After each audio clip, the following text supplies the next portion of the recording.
সরকারি হাসপাতাল থেকে 10 দিনের শিশু চুরি। মালদার মোথাবাড়ির বাঙ্গিটোলার ঘটনা সামনে এসেছে। শিশু চুরি সিসিটিভি ফুটেজও দেখাচ্ছি আপনাদের এই মুহূর্তে। আমাদের প্রতিনিধি সুব্রতোষ রয়েছেন আমাদের সঙ্গে, আরো বিস্তারিত এই বিষয়ে জানাবেন। সুব্রতোষ, কিভাবে সরকারি হাসপাতাল থেকে 10 দিনের শিশু চুরি হয়ে গেল আর কেউ টের পেলেন না? হ্যাঁ, দেখো, এইরকম চুরির ঘটনা এর আগেও মালদা মেডিকেল কলেজ হাসপাতাল চত্বরেও হয়েছে এবং অন্যান্য ব্লক হাসপাতালের ক্ষেত্রে এটা দেখা গেছে এবং সেই ধরনের ঘটনা কিন্তু আবারও ঘটলো। সেটা হচ্ছে এই বাঙ্গিটোলা হাসপাতালে, সরকারি হাসপাতাল। এবং এই হাসপাতালে গত 10 দিন আগে সেখানে গৃহবধূ, তার বাড়ি হচ্ছে পঞ্চানন্দপুরের সুলতানটোলা গ্রামে, এবং সেই গৃহবধূ এবং একটি সন্তান জন্ম দেন।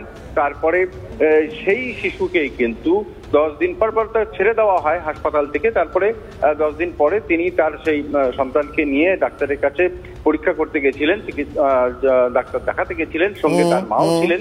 এবং সেই সময় বাচ্চাটিকে আদর করার নামে বুঝতে পেরেছি। সুব্রতোষ, অনেক ধন্যবাদ আপাতত।